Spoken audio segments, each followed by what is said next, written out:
Cuando escuchas sobre la maravillosa herencia que Él tiene para ti, que es inmortal, que no es corruptible, que es eterna para ti, ¿qué te hace eso desear? Pedro responderá a esta pregunta en la segunda parte del capítulo 1. Así que toma tu Biblia y ve conmigo a esa sección, Primera de Pedro, capítulo 1, y empezaremos con el verso 13. Noten que la primera palabra es la palabra por tanto. Significa que a la luz de todo lo que ha sido dicho anteriormente, nuestra redención, la obra de santificación en nuestras vidas, que nos trae a ser obedientes hijos de Dios, todo eso produce que querramos servir a Dios, en otras palabras, que nos pongamos a trabajar. Si podemos escuchar a los profetas hoy en día, lo que ellos dirán, más que cualquier otro mensaje, es: pónganse a trabajar, el tiempo es corto. Hemos visto señales y evidencias de que estamos en una transición. Estamos abandonando aquellas cosas que no debemos hacer y moviéndonos rápidamente a eso que será y lo que será por siempre.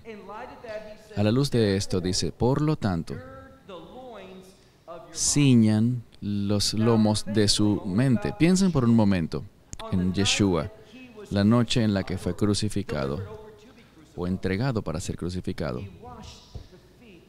Él lavó los pies de sus discípulos. Vemos que Él tomó la toalla, la Escritura dice en el Evangelio de Juan, y Él se ciñó a sí mismo y le dijo a sus discípulos: les doy este ejemplo para que lo que yo les hago a ustedes, ustedes lo hagan a los demás. Yo creo que Pedro lo recordó cuando escribió: por tanto, ciñan a la luz de todas estas cosas que Dios ha prometido. Dice: por lo tanto, cíñanse sus lomos. Ahora, los lomos es la sección del medio de nuestro cuerpo, donde realmente está nuestro fundamento. Tiene que ver mucho con la dirección hacia la cual vamos. Y dice aquí: cíñanse los lomos de sus mentes. ¿Cómo pensamos? Nuestra manera de pensar. Y si no estamos pensando de acuerdo a la voluntad de Dios y a la verdad de Dios, no estaremos listos para servir, ni estaremos caminando en la dirección del reino. Y cuando vemos en donde la mayoría de la mayoría de los creyentes hacia donde se dirigen, no están caminando a la luz de la verdad profética. Así que Pedro dice: por lo tanto, cíñanse. Y literalmente, si lo vemos, todos querremos hacer esto, ciñéndonos los lomos de nuestras mentes. Tengamos mentes sobrias y esperen. Y la siguiente palabra que realmente precede las cosas que ustedes esperan es la misma palabra que habla sobre ser traídos a una conclusión correcta, a un fin, un objetivo correcto. Así que nos está diciendo que debemos pensar correctamente, y la esperanza a la que hemos sido llamados a tener es enfocarnos en el final, en el reino final. No en el final del reino, sino en el final que produce una eternidad de reino. Y noten lo que es fundamental para esto. Los mensajes no han cambiado, dice, sobre la gracia que ha sido traída a ustedes. ¿Cuándo? Ahora, hemos sido salvados por la gracia, pero la gracia todavía está muy activa en la vida de un creyente. Todos recibimos gracia y somos salvos, y la gracia nos ciñe para el trabajo. No vimos eso en la Escritura. Pedro no estaba de acuerdo con esto. Pedro dice que la gracia persevera con nosotros, y el cambio que de la gracia de Dios comienza, eso nos lleva a una conclusión de Dios, a una conclusión de reino, en la cual Él dice que todo esto sucederá, y esta es la segunda vez que lo menciona, en la revelación, la manifestación del Mesías Yeshua. Entonces, Pedro siempre está pensando en lo que oraba Tom hace unos minutos, en el retorno glorioso para los creyentes específicamente, que hemos corrido la carrera, que hemos finalizado la batalla Y lo hemos hecho de una manera, y lo hablaremos en un momento, de una manera que testifica a nuestra fe, testifica sobre nuestra fe en la verdad del Mesías, que es manifestada diariamente en nuestras vidas. Así que la gracia que ha sido traída a nosotros en la revelación del Mesías Yeshua. Ahora, a la luz de esta gran promesa, noten lo que eso debería producir en nuestras vidas. Dice, miren el verso 14. Como hijos obedientes. Una y otra vez vemos que Pedro, el discípulo, guiado por el Espíritu, está enfatizando que seamos obedientes y hijos obedientes. Ahora, sabemos que sin fe es imposible agradar a Dios, pero una fe verdadera que cree en Dios se manifiesta en la vida de un creyente a través de la obediencia. Así que dice verso 14. Como hijos obedientes, no se conformen con los deseos que antes tenían. Y noten lo que dice sobre estas cosas que tenían antes. En el verso 13 decía, cíñanse, y habla sobre nuestras mentes. Debemos pensar de manera diferente. Y continúa con el mismo tema en el siguiente verso, donde habla sobre tus deseos. Pero hay una palabra que quedó por fuera. No sé cómo la traduce tu Biblia. Quizás sea la palabra ignorantes o ignorancia, pero si la vemos, es una palabra para saber algo y tiene un prefijo que significa estar en contra. Aquellos que no están caminando en obediencia es porque ellos están en contra del conocimiento de Dios. No es simplemente que no lo saben, que no lo conocen, sino que no quieren conocerlo. Tienen una atadura a su mentalidad anterior. Y déjame decirle lo que el enemigo está haciendo hoy día.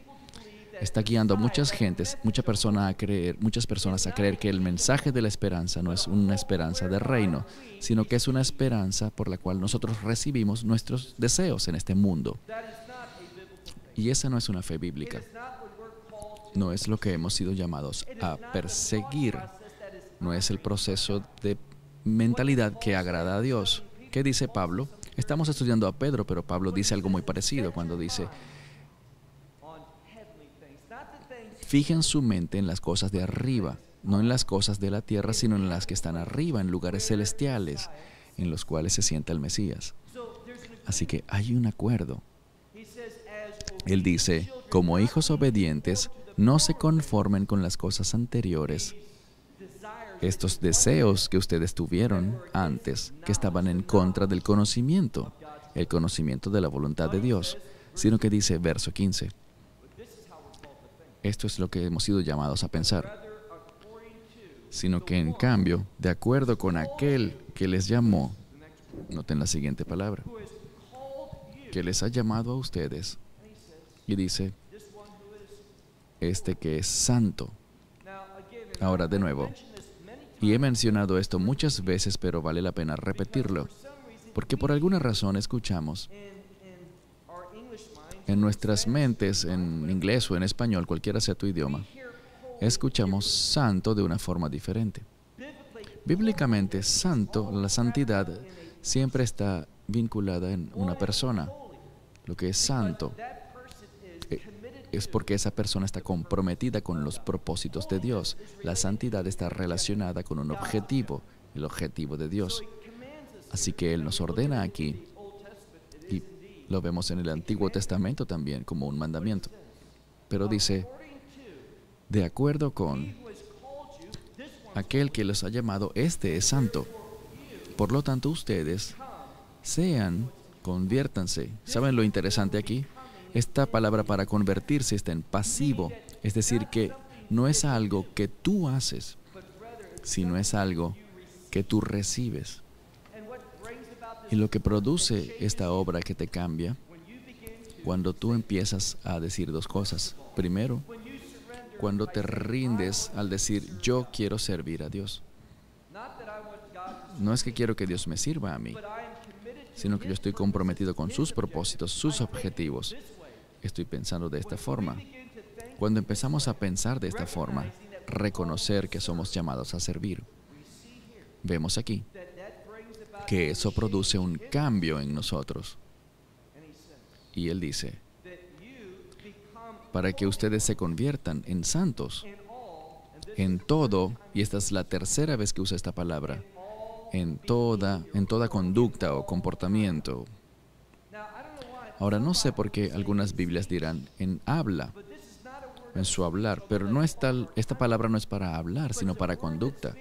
Es una palabra que nos habla de comportamiento, acciones, obras. Son importantes para Dios. Y continúa para decir, sigan leyendo. Dice el verso 16. Por lo tanto, y me gusta esto, Pedro y Pablo dicen lo mismo. En todo el Nuevo Testamento vemos esto, que revelación ha sido dada para ellos, de acuerdo con la Biblia hebrea. Ellos van a los mensajes de los profetas, a los mensajes de Moisés, y citan las Escrituras. Por lo tanto, como está escrito, ustedes sean santos. ¿Por qué? Porque yo soy santo. Cuando escuchamos esto, vemos una similitud. Dios, tú eres santo, por lo tanto, yo debo ser santo. Esta expresión nos habla sobre un pacto, porque nos muestra un acuerdo mutuo. Dios está revelándose a sí mismo como santo. Y si estamos en una relación de pacto con Dios, lo que Dios es, nosotros querremos ser. ¿Por qué? Para eso hemos sido creados. Hemos sido creados en su imagen. Él es santo. Por lo tanto, nosotros somos llamados a ser santos también. Verso 17.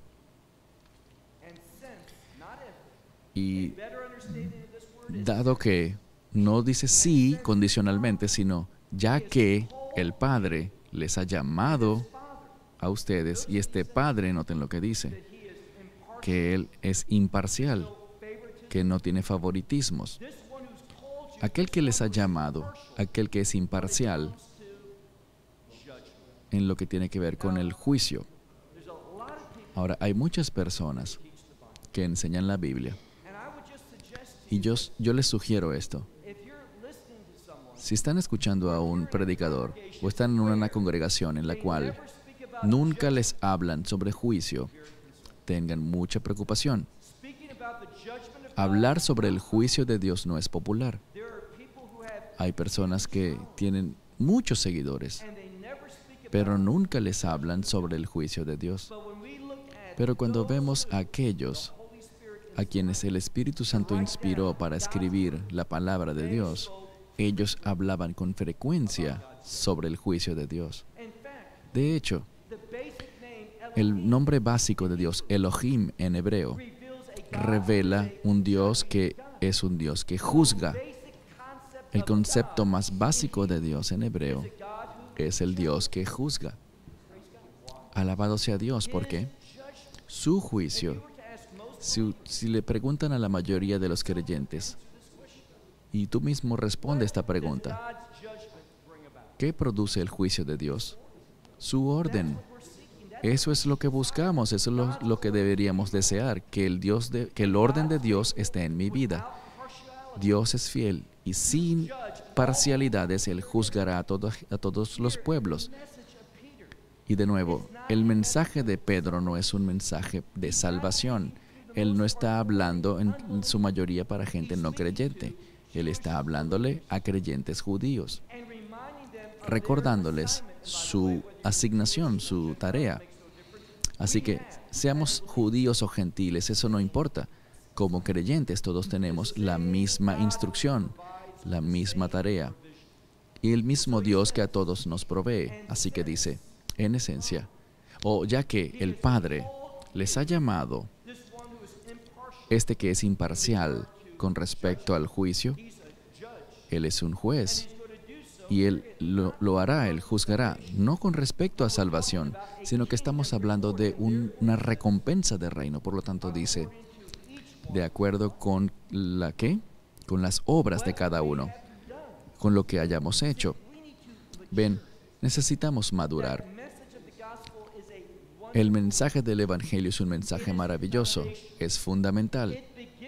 Empieza todo el Espíritu de Dios ha sido puesto en nuestra vida, pero ese es el inicio.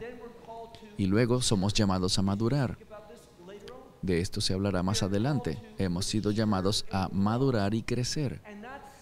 Y no simplemente hablar sobre cómo nos salvamos, sino cómo uno que ha sido salvo, cómo debe vivir, lo que debe hacer, en vista de que Dios es un juez y Él juzgará a cada uno de acuerdo a sus obras.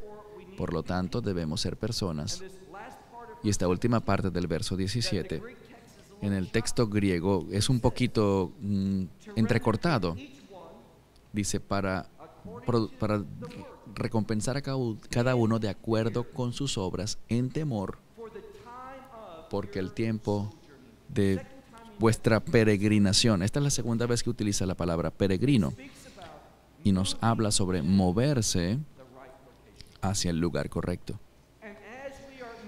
En la medida en la que avanzamos a ese lugar de reino, nuestras obras de ahora en adelante, desde el momento en que nos hacemos creyentes, ellas son clave para posicionarnos, ya que Dios, fíjense cómo Él se mueve. Volvamos al principio del verso 17. Siempre debemos prestar atención a cómo Dios está siendo referido en las Escrituras. Aquí, ¿qué término aparece? Padre.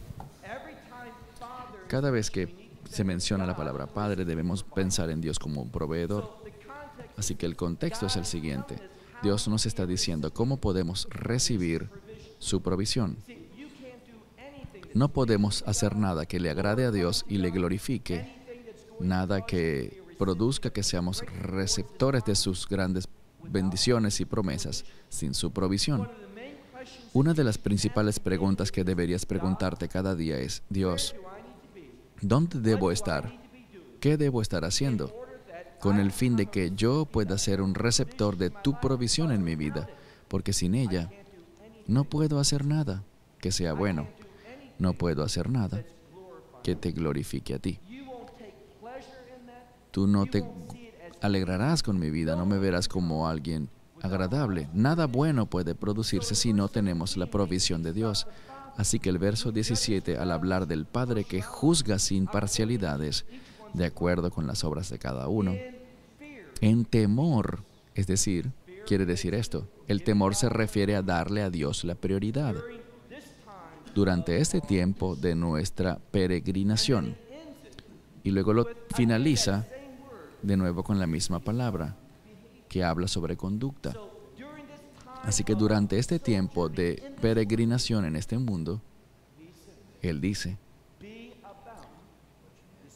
enfóquense en su conducta, en una conducta de reino que revela a los demás la presencia de Dios en vuestra vida. Verso 18. Sabiendo que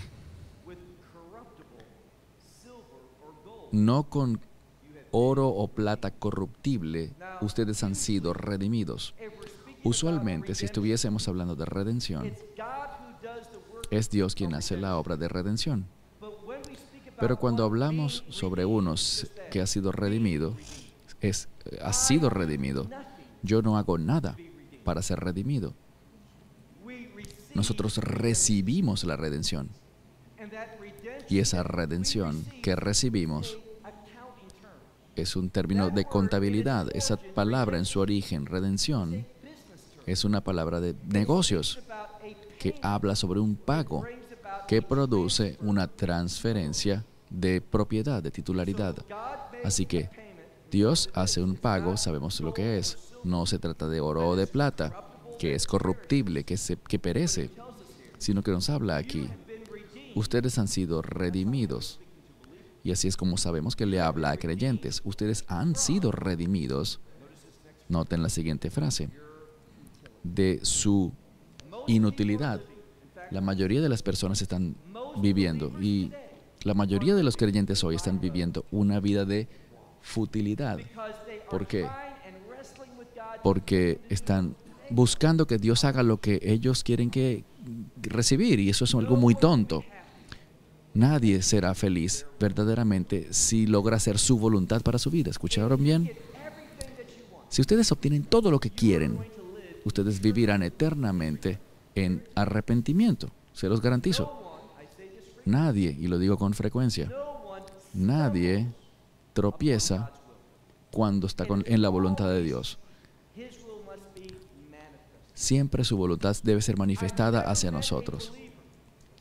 Nunca he conocido a un creyente que haya llegado a la fe en el Evangelio y diga, Dios me dijo que yo siempre estuve en su voluntad. Nunca.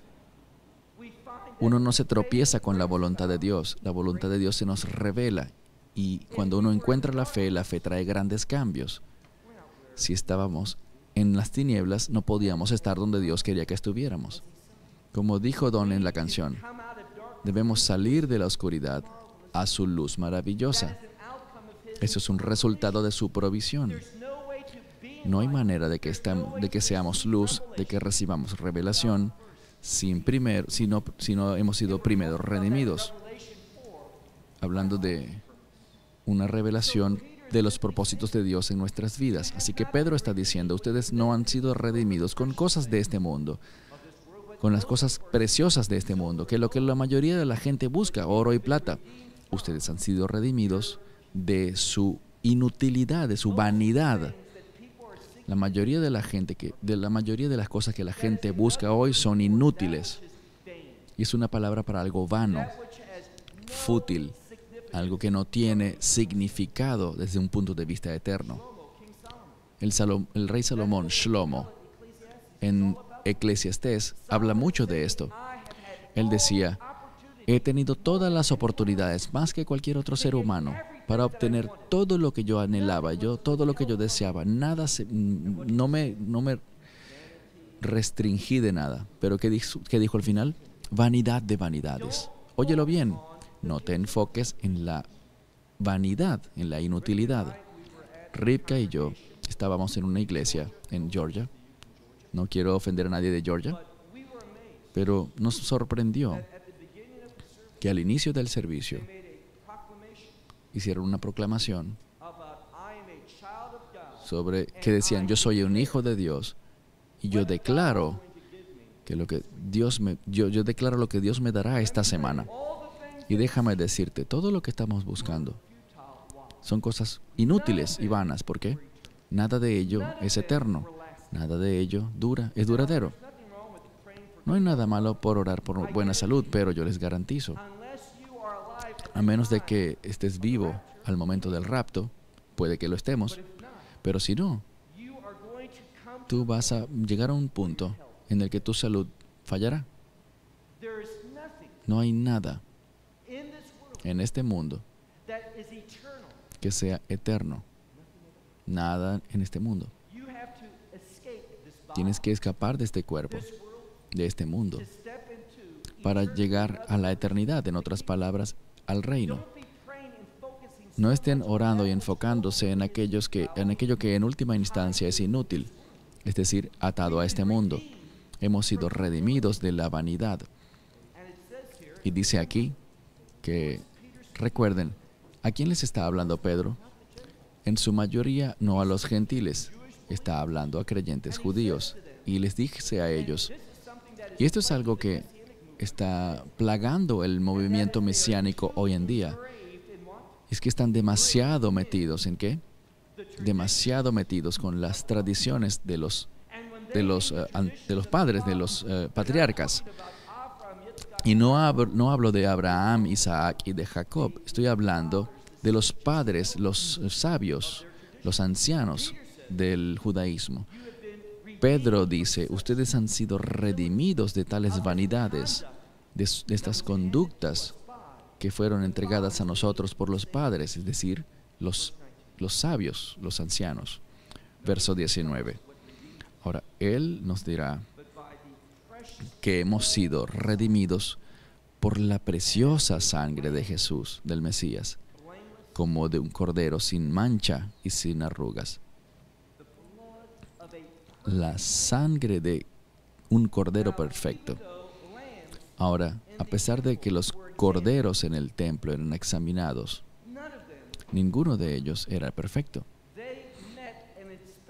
Ellos eran inspeccionados, pero ninguno era perfecto.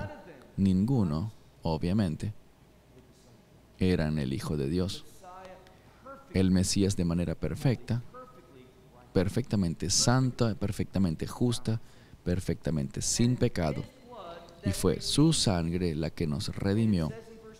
Y dice en el verso 20, habiendo sido conocidos previamente desde antes de la fundación del mundo. Es decir, esta es la voluntad de Dios y esta es, recuerden, la provisión de Dios. Y solamente Dios provee lo que es absolutamente necesario. Escuchen esto con cuidado. Dios nos da lo que es absolutamente necesario para que nosotros estemos donde quiere que estemos, hagamos lo que Él quiere que hagamos, con el fin de que su voluntad perfecta se pueda cumplir a través de su pueblo. Dios nunca dará algo que no sea necesario, que no sea requerido. Así que este plan perfecto que Él tenía antes de la fundación del mundo, ¿qué hizo Él? A pesar de que era conocido desde antes, fue manifestado, es decir, se hizo realidad en estos últimos días. ¿Por qué? Por causa de nosotros. Esto es lo que necesitamos conocer de Dios. Dios se mueve por causa de nosotros, o por el bien de nosotros, digámoslo de esa forma mejor. Dios, esto es en una clase básica de teología aprenderás algo. ¿Qué necesita Dios? Dios no necesita nada. Dios es perfecto, Él no carece de nada. Por lo tanto, todo lo que Él hace, lo hace por su pueblo. Lo hace con conocimiento previo perfecto, con habilidad perfecta. Por lo tanto, si Dios provee y perfecta eso que es absolutamente necesario y lo hace por su pueblo, eso debería producir que nosotros hagamos ¿qué? Que total y completamente nos sometamos. Nosotros no luchamos contra Dios, sería tonto. Debemos someternos. Verán, una de las razones por las que no escuchamos esto lo suficiente, pero una de las razones por las cuales la tierra prometida anteriormente no era llamada Israel, es la tierra ¿de qué? De Canaán. Y el término Canaán en hebreo viene de una palabra que significa sumisión. ¿Sabían eso? Él estaba trayéndolos a la tierra de la sumisión. Pero también nos dijo que era la tierra prometida. ¿Por qué? Es solo cuando nos sometemos que seremos capaces de recibir las promesas de Dios. Así que cada vez que luchamos contra Dios, diciendo yo no quiero hacer esto, no siento que esto sea la vida que yo quiero, cada vez que luchamos contra la voluntad de Dios, lo que estamos haciendo es rechazando, ahuyentando sus promesas, su provisión de nuestras vidas. Nosotros somos nuestros peores enemigos porque escuchamos y pensamos de acuerdo al mundo en vez de a través de la profecía. No es una coincidencia que hoy día, si ustedes van a la mayoría de las iglesias, de hecho la mayoría de ellas, es raro que se estudie verdaderamente la profecía. Pueden tomar frases y un poquito aquí y allá de las profecías, pero realmente no estudian los profetas. Es muy extraño que se vea eso. Él dice, todo esto fue conocido antes, desde antes de la fundación del mundo. Fue manifestado y ahora en estos últimos tiempos, por causa de ustedes, verso 21, que por medio de Él creen en Dios. Yo resalté esa frase en mi Biblia. Creer por Él, a través de Él, ustedes creen en Dios. ¿Saben lo que eso me dice? Si tomamos esto literalmente, dice lo siguiente. Es solo a través de creer en Él, es decir, en el Mesías, en este Cordero, que provee su sangre. Es solo al creer en Él, a través de Él, que nosotros podemos creer en ¿quién? En Dios. Si alguien no cree en Yeshua, en Jesús de Nazaret, él no cree en Dios, no tiene fe en Él. ¿Puede alguien decir, yo creo que Dios existe? Sí, pero ¿tendrá una fe en Dios? No. No hay fe en Dios si no crees en el Mesías, por su nombre. Ahora, esto puede ser algo muy controversial, pero es un hecho bíblico. No hay manera de creer en Dios sin creer primero en el Mesías. Y continúa para decir que este Dios es aquel que lo ha resucitado, es decir, a Yeshua, de entre los muertos. La resurrección que nos trae a la mente, el reino. Una y otra vez nos está diciendo, cuando yo me someto, cuando yo persigo la provisión de Dios, cuando yo me dedico al servicio, cuando mi mente se inclina a la voluntad de Dios, entonces y solo entonces estoy pensando y actuando de acuerdo a la realidad del reino. ¿Por qué eso es importante? Porque el reino no tiene límites. Y cuando estamos pensando y actuando de acuerdo al reino, la provisión de Dios, cualquiera sea nuestra lucha o cualquiera sea la oposición o lo que el enemigo esté haciendo, su provisión no tendrá límites. Es solo cuando tenemos mentalidad de reino que estaremos equipados para batallar contra el enemigo. Así que dice, este que lo levantó de entre los muertos y que le da gloria a Él.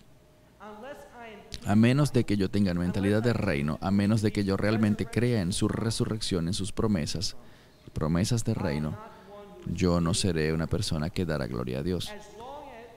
Siempre y cuando, y es realmente una dicotomía, tienes dos opciones: o vas a ser motivado por las cosas del mundo, o vas a ser motivado por las promesas del reino.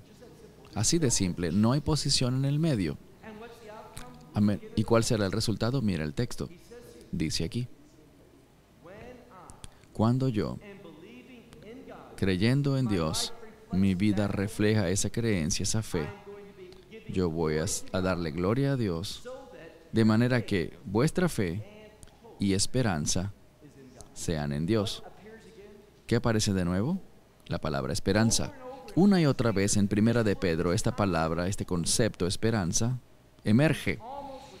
Y casi sin excepción, siempre está muy cerca, con alguna pista, alguna referencia al reino, usualmente como aparece aquí, con respecto a la resurrección. ¿Está tu esperanza en la resurrección? No solamente la resurrección del Mesías, eso es maravilloso, eso es un testimonio. Pero cuando dice su resurrección, está hablando en última instancia sobre lo que nosotros vamos a compartir con Él. ¿Por qué? Su resurrección. ¿Cómo lo llama la Escritura? A Él como el primogénito de entre los muertos. ¿Por qué primogénito? Porque seremos herederos con Él de esa esperanza. Esa herencia del unigénito, del primogénito. Él la comparte con nosotros. Verso 22. Vuestras almas. Ahora, la palabra alma, en este contexto, nos habla de la esencia del ser. Y Él dice, vuestras almas sean purificadas. Y este término, purificar, purificadas, si le preguntan a cualquier rabino ortodoxo, tendrán estas dos condiciones: aquello que está contaminado y aquello que está puro. ¿Cuál es la diferencia? En el estado de estar contaminado, lo que es llamado tumá en hebreo, Dios no puede bendecir, Él no lo bendecirá. En el estado de pureza, una persona puede ser bendecida por Dios. Así que dice aquí, y nos está diciendo, si ustedes quieren ser bendecidos con bendiciones del reino, necesitan preparar su esencia, la misma esencia de su ser, purificándose. ¿Por qué? Esta pureza les dará la habilidad y les posicionará para que ustedes puedan, ¿qué? Noten lo que dice. En obediencia a la verdad, por medio del Espíritu. Así que es solo cuando estoy en el proceso de ser purificado que yo puedo identificar la verdad, por la cual yo seré obediente y Dios podrá obrar en mi vida. Y noten lo que dice. ¿Cuál es el resultado de esto? Dice, esto será una identidad. ¿Con qué? Con sincero amor de hermanos. Es decir, esto es un resultado ¿de qué? De un corazón limpio, mediante el cual nos amaremos los unos a los otros de una manera perfecta. ¿Qué viene a tu mente ahora? ¿Qué está diciendo Dios? Y aquí en Pedro, ¿a qué hace referencia?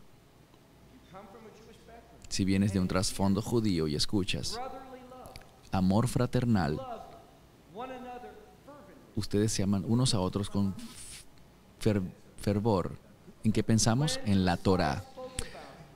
Cuando el Mesías habla sobre amar a Dios con todo tu corazón, alma, mente y fuerzas, Él dice, la manifestación de esto es el amor a tu prójimo como a ti mismo. A eso es lo que hace referencia aquí. El fundamento de una obediencia de la Torá.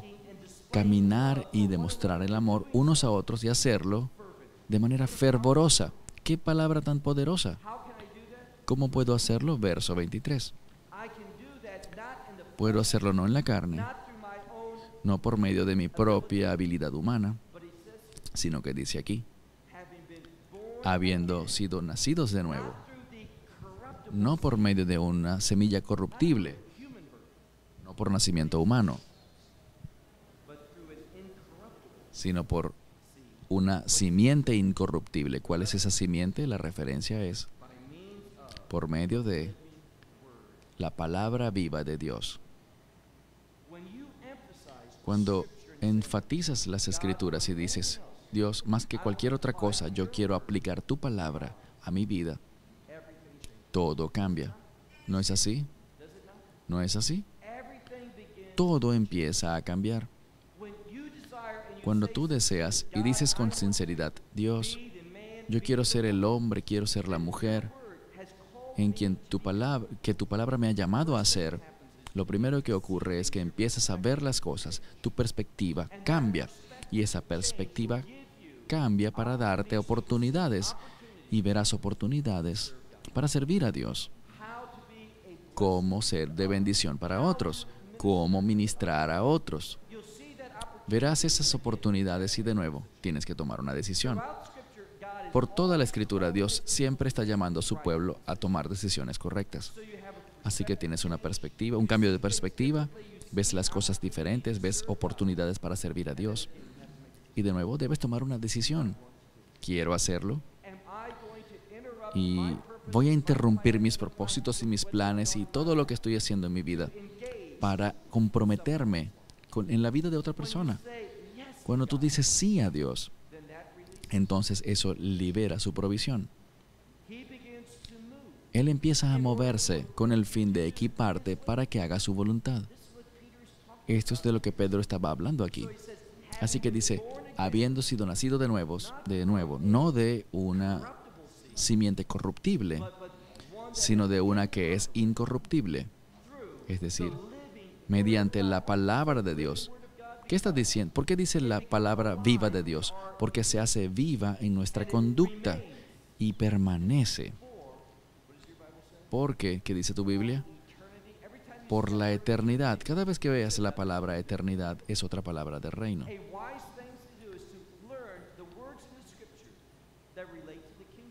Lo más sabio que podemos hacer es subrayar las palabras en la Biblia que se relacionan con el reino.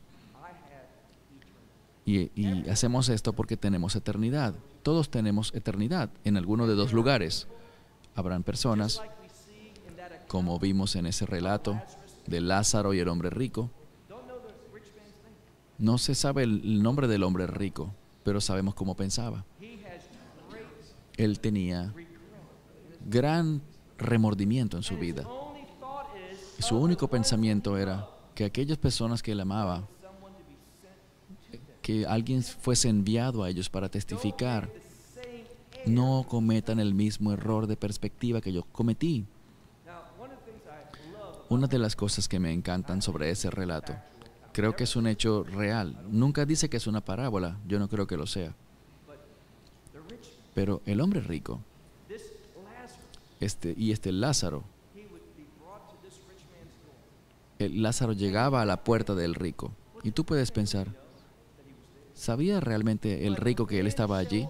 Pero en el Sheol, él miró a ese lugar, desde ese lugar de castigo, y lo llamó por su nombre. Dice, envía a Lázaro. Ahora, él nunca hizo nada para bendecir a Lázaro. Y hubiese sido muy fácil para él hacerlo. Pero en su necesidad, él quería que Lázaro lo bendijese a él. ¿Qué cambio de perspectiva? La perspectiva del reino lo cambia todo. Y esto es lo que Pedro estaba diciendo. Caminen en amor fraternal, en amor sincero, que es un resultado de un corazón puro, que se manifiesta a sí mismo al amar los unos a los otros de manera fervorosa.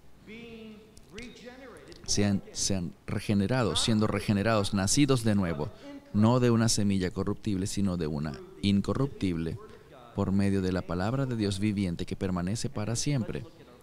Y veamos nuestros últimos 2 versos. De nuevo, una cita de la Biblia hebrea, del Antiguo Testamento. Y todo esto busca darnos una perspectiva correcta. No vivan con una comprensión incorrecta, dice aquí.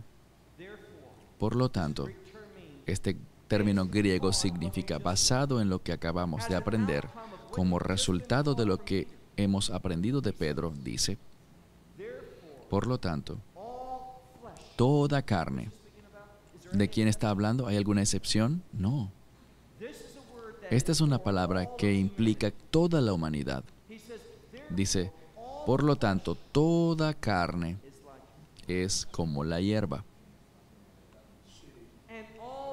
Y toda su gloria del hombre, toda la gloria del ser humano. Hay muchas personas que creen que Dios está allí en una esquina con el fin de ayudarles a hacer realidad su gloria humana. A Dios no le interesa eso. No lo motiva porque es un reflejo muy pobre de lo que se trata Dios. Él dice, toda carne es como la hierba. Toda la gloria del ser humano es como la flor de la hierba. ¿Y qué sucede? La hierba se seca y la flor se cae. Era gloriosa, era bonita, pero por muy poquito tiempo. ¿Cuál era el problema? No pudo permanecer. No podía durar. Lo diré de otra forma. No podía vencer las cosas de este mundo, porque eran de este mundo. Solamente cuando perteneces al reino, allí y solo allí, es que puedes derrotar y vencer las cosas de este mundo. Y en última instancia, ¿cómo podemos vencer las cosas de este mundo? Si tú eres retado a escribir una palabra a esa pregunta, ¿qué escribirías? Resurrección. La resurrección cambia todo. No importa lo que ocurra aquí, ¿por qué? Este no es mi morada eterna. Esto es altamente temporal. Bien sea que vivas 6, 80, 100 años, ¿cuál es la diferencia? ¿Cuál es la diferencia? Se acaba. Es un vapor. Vivan por el reino. Tengan esa perspectiva eterna. Eso es lo que Pedro decía. La hierba se seca. Su flor se cae. Pero, último verso, 25. Pero, Esto significa en contraste con. Esto es lo que hace la gente, el pueblo de Dios. Viven en contraste con el mundo. Y eso es por esa razón el mundo nos odia. Y Dios está haciendo algo. Él es un Dios tan bueno. Él está produciendo un cambio.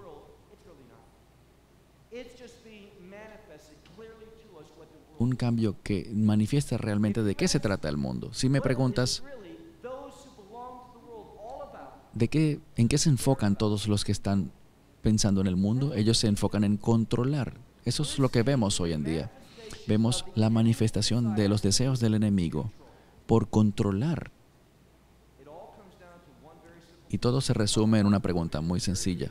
Lo mencionamos al principio de nuestra primera sesión, esa palabra, autoridad. ¿Quién es la autoridad en tu vida? Eso será retado más y más y más entre ustedes. ¿A quién van a doblar rodilla? ¿A quién se van a someter? ¿Aquellos que pertenecen al mundo o al Señor de señores y Rey de reyes? Cuando ustedes se enfocan en las cosas de este mundo, que son todas temporales, de hecho, ¿saben por qué yo creo que el juicio de Dios es como un tema que no se trata en la mayoría de los lugares?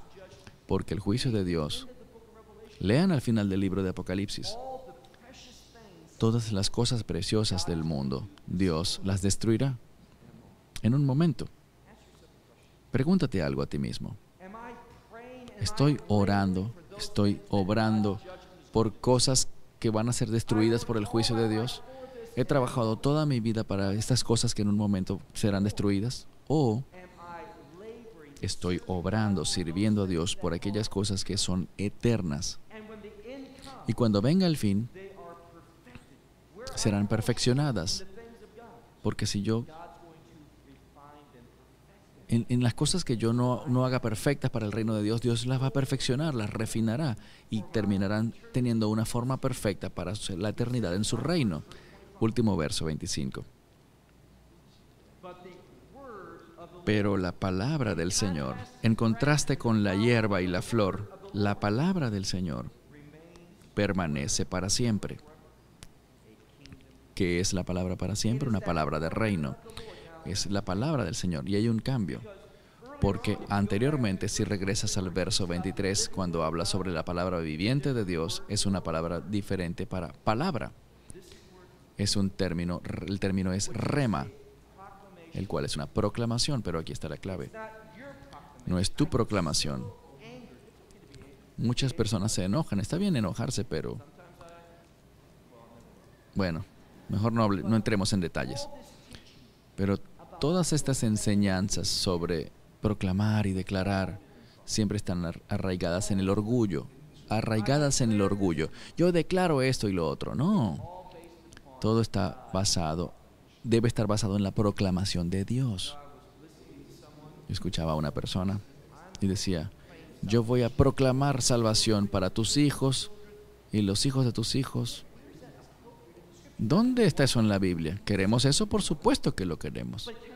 Pero ¿podemos simplemente proclamar y que por mi proclamación ocurrirá? No, en ninguna parte vemos eso en la Biblia, en la palabra de Dios. Y dice, pero la palabra del Señor permanece para siempre. Y esta es la palabra que os fue proclamada o predicada. Y esta palabra proclamada es literalmente la palabra que es evangelizar, que fue predicada, evangelizada a ustedes. ¿Por qué está la palabra evangelizar? Porque el término evangelización, esta palabra, todos sabemos que tiene que ver con buenas noticias, pero específicamente con buenas noticias sobre la redención del reino. El Evangelio nos posiciona para una experiencia de reino. Y por eso es que esta es la palabra, la cual ha sido evangelizada, está en pasivo. Ha sido evangelizada. Y noten cómo concluye. Para ustedes. Enfoquémonos en eso por un momento. Para ustedes. El plan de Dios son buenas noticias para ti. La obra de Dios para ti es buena. Deja de pelear contra Dios. ¿Cómo puedo estar tan seguro de que todos ustedes están peleando contra Dios? Porque yo también en momentos he peleado contra Dios. No hay diferencia. Bien sé que tú estás sentado al lado o al frente o detrás de alguien. Espiritualmente todos tenemos mucho en común, mucho en común. Todos debemos ser como Dios, como Don dijo hace unos momentos. ¿Debemos ser qué tipo de personas? Diferentes que los demás. Personas peculiares. Y la única manera de poder ser peculiares, diferentes, es salir de la oscuridad de este mundo y entrar en su luz maravillosa. Y el problema es, y lo que Pedro realmente enfatiza, y cerraremos con eso esta noche, es lo siguiente. No es que no sepamos cómo pararnos en la luz asombrosa y admirable de Dios. Es que estamos debatiendo. ¿Recuerdan a Elías? Lo que dijo al pueblo. ¿Por cuánto tiempo cojearás? ¿Qué significa eso? Que no están corriendo en la dirección correcta. Ellos siguen deteniéndose porque se enfocan en las vanidades del mundo. Todo en este mundo será destruido por el juicio de Dios. Lo único que escapará del juicio, esa destrucción, es aquello que ha sido redimido por la preciosa sangre del Cordero.